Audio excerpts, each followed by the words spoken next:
तो हेलो बच्चों, कैसे सारे स्वागत है आप लोगों का एजुकेशन पॉइंट ऑनलाइन के अंदर। तो इस लेक्चर में हम लोग एक्सक्लूसिवली देखने वाले हैं इंटरनल फ्रेगमेंटेशन और एक्सटर्नल फ्रेगमेंटेशन क्या होता है। इससे पहले मैंने आपको बताया था, तब भी ऐसे ऊपर ऊपर से बताया था, ठीक है भैया, कि क्या होता है समझ लो। इसकी पिछली वाली वीडियो में मैंने बताया था, तब भी ऊपर ऊपर से बता दिया था कि ऐसा ऐसा होता है, देख लो।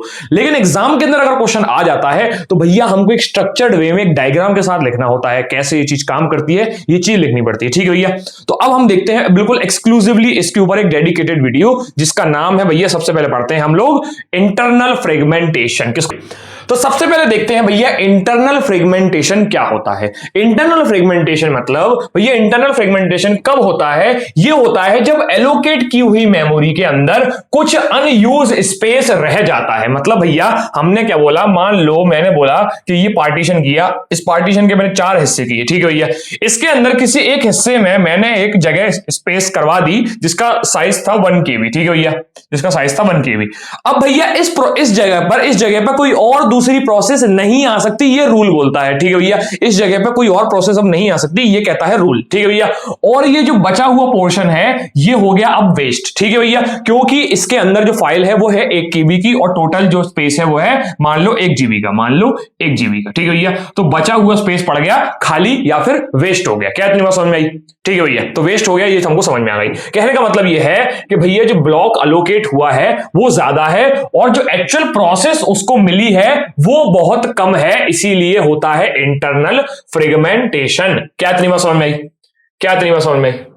ठीक है भैया। तो इतनी देर से हम आपको यही बताना चाह रहे थे कि जब भैया हम अलोकेट करवा देते हैं बहुत ज्यादा मेमोरी और उसके अंदर जब उस प्रोसेस को स्पेस मिलती है वो होती है कम, तो बची हुई स्पेस जो है वो क्या होती है, वेस्ट हो जाती है, ठीक है भैया। चलो, तो सिंपल सी बात है भैया, सिंपल सी बात है कि process get more memory then it ask. Ask करने से ज्यादा, मतलब आस्क तो हमने करी थी, आस्क हमने की थी 1 KB, ठीक है भैया, और उसको मिल कितनी गई, उसको मिल गई 1 GB, ठीक है भैया, क्योंकि रूल ये बोलता था कि 1 GB की स्पेस के अंदर एक बार में एक की प्रोसेस आएगी। अब वो प्रोसेस भले ही हो सकता है उसको बाद में किसी 1 GB की मिल जाती जो कि इसको पूरी तरह से यूटिलाइज कर लेती, हो सकता है कभी इसको 900 MB की मिल जाती, ठीक है भैया, हो सकता है इसको कभी 1 KB की मिल जाती, ठीक है भैया, हो सकता है, ठीक है भैया। तो जब हमारी प्रोसेस के अंदर, जब हमारी उस स्पेस के अंदर ऐसी प्रोसेस आती है जो कि उसको पूरी तरह से यूटिलाइज कर लेती है, तब तो कोई दिक्कत नहीं है। लेकिन जब ऐसी प्रोसेस आ जाती है जो उसको पूरी तरीके से यूटिलाइज नहीं कर पा रही है, तब बची हुई जगह जो है वो हो जाती है वेस्ट, ठीक है भैया, और उस वेस्ट हुई जगह हुए को बोला जाता है इंटरनल फ्रेगमेंटेशन। क्या इतनी बात समझ में आ गई? ठीक है भैया, क्या इतनी बात समझ में आ गई? ठीक है भाई। तो भैया जो एलोकेटेड जगह है वो वेस्ट हो जाती है, किसके अंदर हो जाती है, इसीलिए इसको इंटरनल फ्रेगमेंटेशन बोला जाता है। अभी मैं आपको डायग्राम से एक चीज बताऊंगा, ठीक है भैया। हाउ इंटरनल फ्रेगमेंटेशन हैपन, कैसे होता है? मैंने बोला अगर मैं फिक्स पार्टीशन कर देता हूं तो मेमोरी को भैया एक फिक्स साइज के ब्लॉक्स के अंदर हम लोग डिवाइड कर देते हैं। ऑपरेटिंग सिस्टम आता है और मेमोरी को फिक्स साइज के अंदर डिवाइड कर देता है। क्या इतनी बात समझ में आई? ठीक है भैया, क्या इतनी बात समझ में आई? ठीक है भाई। तो भैया अगर प्रोसेस एग्जैक्टली फिट हो जाती है तब तो कोई दिक्कत नहीं है, लेकिन अगर ऐसा नहीं होता है तो बचा हुआ जो हिस्सा है उस पर्टिकुलर मेमोरी ब्लॉक के अंदर वो अनयूज रह जाता है, इस कारण से इंटरनल फ्रेगमेंटेशन होता है। क्या इतनी बात समझ में आई? क्या इतनी बात समझ में आई? इसको मैं थोड़ा सा मिटा देता हूं, आप स्क्रीनशॉट ले लो, चाहे नोट कर सकते हो। मैंने बोला दोबारा सुन लो मेरी बात। मैंने बोला कि भैया मेरा ऑपरेटिंग सिस्टम आया, उसने एक पूरी की पूरी मेमोरी को छोटे छोटे स्पेस के अंदर डिवाइड कर दिया, ठीक है भैया। हर एक स्पेस को एक बार में एक ही मेमोरी में एक बार में एक ही प्रोसेस मिलेगी। वो एक प्रोसेस का साइज जो भी होगा, अगर वो उस पर्टिकुलर स्पेस को, अगर उस पर्टिकुलर पार्टीशन को पूरी तरह से यूज कर पा रहा है तो कोई दिक्कत नहीं है। अगर ऐसा नहीं होता है, कुछ कम पड़ता है, तो कम होने के कारण जो बच जाता है पोर्शन वो हो जाता है वेस्ट, तो इसको बोलते हैं इंटरनल फ्रेगमेंटेशन। नोट करा जाए इसको, ठीक है भाई। डायग्राम देखोगे क्या इसका?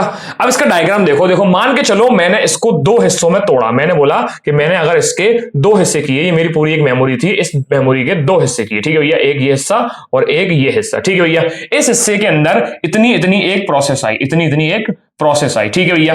अगर वो इतनी प्रोसेस आई है तो हो सकता है इतना हिस्सा क्या हो गया हो, फ्रेगमेंटेड हो गया हो या फिर वेस्ट हो गया हो। ऐसे ही मान लो एक प्रोसेस आई इस वाले सेक्शन के अंदर जिसने ली ये वाली जगह, तो भैया ये वाला जो पोर्शन है, ये पोर्शन क्या हो गया, फ्रेगमेंटेड, इसका मतलब ये हो गया है वेस्ट, ठीक है भैया। असाइन की गई थी कितनी, इतनी, ठीक है, ये यूज हुई है कितनी, इतनी, ठीक है, ये तो ये क्या हो गया, ये हो गया वेस्ट। क्या इतनी बात समझ में आई? यहां पर भी असाइन की गई थी इतनी पूरी और कितनी यूज हुई इतनी, तो ये कितना हो गया, ये हो गया वेस्ट। क्या इतनी बात समझ में आई?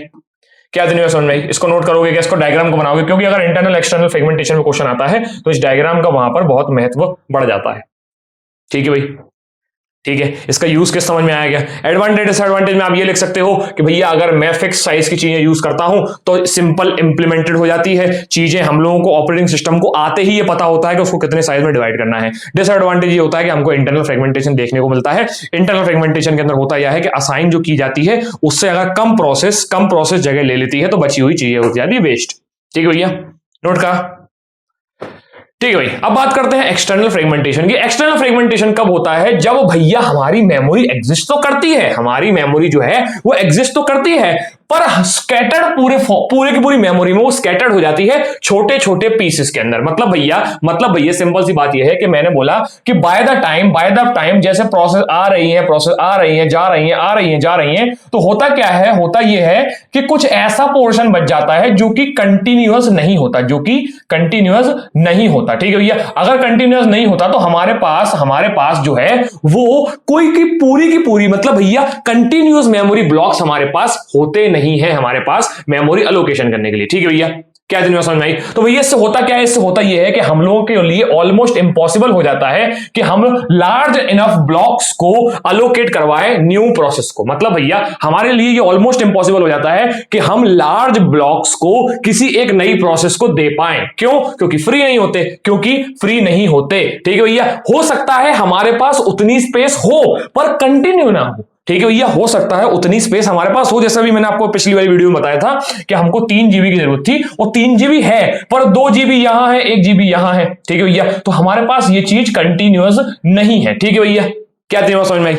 ठीक है भैया, अब ये चीज होती कैसे है? मैंने बताया आपको कि डायनेमिक पार्टीशन करते टाइम अगर ऐसा होता है तो हम लोग क्या करते हैं? प्रोसेस को लोड करते हैं उसके अराइवल के हिसाब से। ठीक है भैया, क्या तीनों समझ में आई? ठीक है भैया, और जब हम कर रहे होते हैं उसको रिमूव तो कहीं कहीं पर थोड़ी जगह पर बच जाती है। क्या होता है भैया? कहीं कहीं पर थोड़ी जगह बच जाती है जो कि इनफ नहीं है, कंटिन्यूअस जो है वो हमारे पास नहीं मिलती। ठीक है भैया, क्या तीनों समझ में आई? ठीक है भैया, जब भी कोई प्रोसेस जो होती है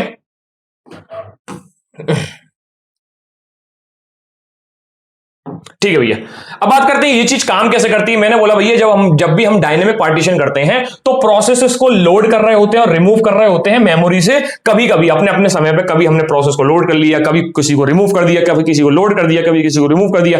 तो ऐसा अगर हम थोड़ी देर तक करते हैं तो कहीं कहीं पर कुछ ऐसी जगह बच जाती है जहां पर जगह होती है पर कंटिन्यूअस नहीं होती। क्या नहीं होती भैया? कंटिन्यूअस नहीं होती। जैसे जैसे प्रोसेस लीव करती हैं छोटे स्पेसेस जो हैं वो क्रिएट हो जाते हैं। ठीक है भैया, क्या समझ में आई? ठीक है भैया, तब भी हम उस फ्री स्पेस के अंदर किसी लंबी प्रोसेस को, किसी बड़ी प्रोसेस को एडजस्ट नहीं कर पाते। ठीक है भैया, जब भी कोई एक नई और लार्ज प्रोसेस आती है तब भी हमारे पास टोटल इनफ मेमोरी होने के बावजूद भी हम उसको नहीं दे पाते। ठीक है भैया, क्यों? क्योंकि हमारे पास कंटिन्यूअस ब्लॉक जो होता है वो हम फाइंड नहीं कर पा रहे होते हैं। ठीक है भैया, ऐसे केस में जब भी हमारे पास ऐसी स्कैटर्ड मेमोरी बचती है, कंटिन्यूअस मेमोरी नहीं बचती, इसको बोला जाता है एक्सटर्नल फ्रेगमेंटेशन। क्या बोला जाता है भैया? External fragmentation. ठीक है भैया, इसको नोट किया जाए। मैंने क्या बोला? मैंने ये बोला कि भैया जब भी हम मेमोरी के अंदर चीजों को लोड करते हैं या फिर रिमूव करते हैं, अगर थोड़ी देर तक हम ये करते रहते हैं तो कुछ जगह बीच में क्रिएट हो जाती है। ठीक है भैया, ये जगह इतनी इनफ नहीं होती है कि हम एक बड़ी सी लार्ज प्रोसेस को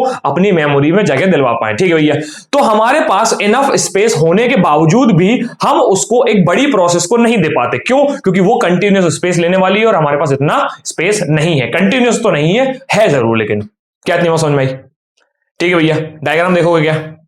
डायग्राम देख लो भैया, इसका डायग्राम देख लो भैया। मैंने क्या बोला भैया? मैंने ये बोला कि भैया जब मैंने मान लो आने जाने के हिसाब से, मान लो कोई प्रोसेस आई, कोई प्रोसेस चली गई, कोई आई, कोई चली गई, उसमें हुआ ये कि बीच में इतना जगह और बीच में इतनी जगह जो है वो रह गई खाली। ठीक है भैया, वो रह गई खाली। तो अब जब भी कोई एक बड़ी सी प्रोसेस आएगी उसको मैं यहां पर नहीं रख पाऊंगा। क्यों नहीं रख पाऊंगा? क्योंकि ये जो हिस्सा है ये फ्रेगमेंट हो चुका है। क्या हो गया भैया? फ्रेगमेंट हो चुका है। इस डायग्राम को बना लो, क्योंकि एग्जाम में अगर क्वेश्चन आया फ्रेगमेंटेशन के ऊपर तो आपको लिखना है एक होता है इंटरनल, एक होता है एक्सटर्नल, और इस डायग्राम को यहां पर बनाना, इंटरनल वाले को वहां पर बनाना।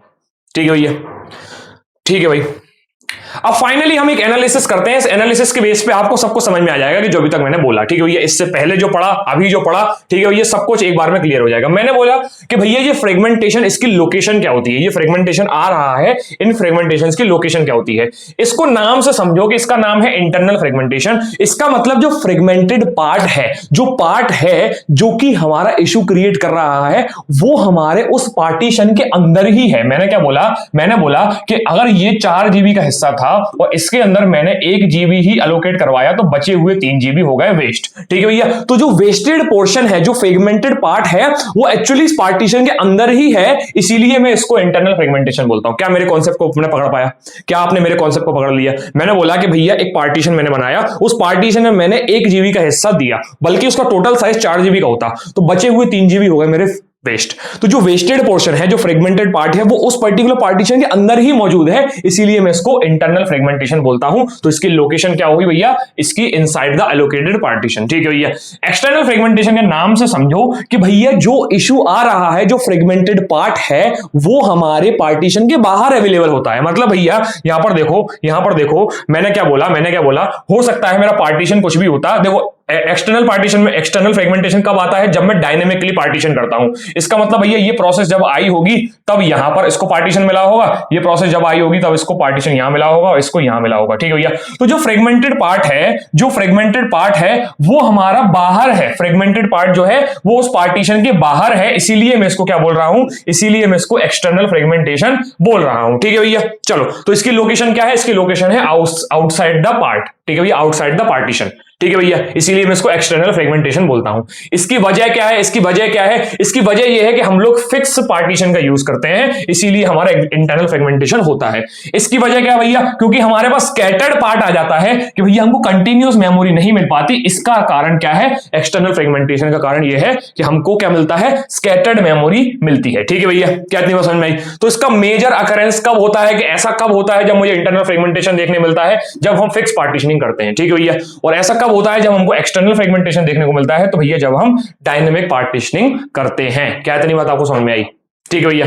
अब इसका सोल्यूशन क्या है भैया? इसका सिंपल सा सोल्यूशन ये है कि भैया कुछ ऐसे पार्टीशनिंग करो, कुछ ऐसी पार्टीशनिंग करो जिसमें भैया उतनी ही स्पेस रिक्वायर्ड हो जितनी हमारे प्रोसेस को चाहिए, या थोड़ा बहुत ऊपर नीचे चलता है कि भैया 1 जीबी की प्रोसेस एलोकेट की है और 900 MB की प्रोसेस आई है, ठीक है, 100 MB, एक आध 2 KB, ये चल जाता है, पर बहुत ज्यादा ही वेस्ट मत करो, तब भैया हम इंटरनल फ्रेगमेंटेशन को होने से रोक लेते हैं, ठीक है भैया।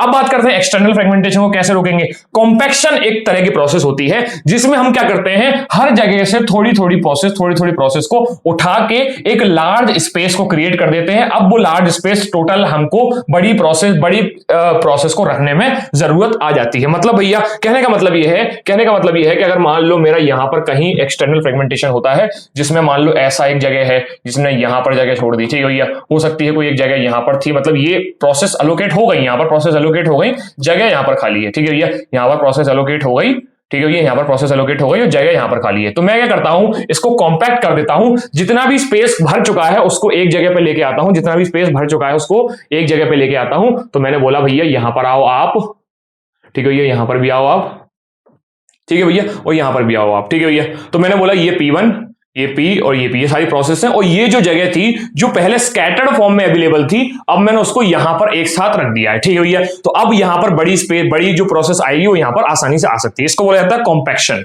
क्या बोला जाता है भैया? कॉम्पैक्ट करना, ठीक है भैया। क्या करना? कॉम्पैक्ट करना। मैंने समेट लिया, सारा जो फ्री स्पेस था उसको समेट के एक जगह ले आया। क्या इतनी बात समझ में आई? क्या इतनी बात समझ में आई? ठीक है भैया। तो कॉम्पैक्शन यहां पर कर लेते हैं, या फिर हम मेमोरी का रीअरेंजमेंट कर लेते हैं, ठीक है भैया। तो चाहो तो आप इस फाइनल जो मेरे पूरा का पूरा जो है, क्या नाम है इसका भैया, इसका है, हम लोग बेसिकली जो फाइनल एनालिसिस कर रहे हैं, इस एनालिसिस को हम लोगों ने क्या किया, यहां पर दिखा दिया है आपको, और इसको आप एज अ रिवीजन भी देख सकते हो। जब भी आप इस वीडियो को वापस देखना तो इस पोर्शन पे ज्यादा ध्यान देना, क्योंकि इसके अलावा जो है मैंने आपको अच्छे से डिटेल में पढ़ा दिया है, ठीक है भैया। तो रिवीजन आप करना इससे, ठीक है भैया। तो यहां पर आपके लिए ये एक्सक्लूसिव जो है, क्या नाम है इसका, इंटरनल और एक्सटर्नल फ्रेगमेंटेशन की वीडियो है, एक्सक्लूसिवली आ चुकी है, तो मैंने आपको यहां पर दे दी है, ठीक है भैया। अब चाहो तो एग्जाम के अंदर जब ये क्वेश्चन आएगा तो आप ऐसे का ऐसे ही डिटेल में इस चीज को लिख सकते हो, ठीक है भैया। चाहो तो इसका रिलेशन कहां से बना है, पार्टीशनिंग कैसे होती है, ये सब भी आप लिख सकते हो, ठीक है भैया। चीजों को बड़ा करने के लिए हम ऐसा करते हैं अक्सर। मिलते हैं नेक्स्ट लेक्चर के अंदर, तब तक के लिए इसी तरह।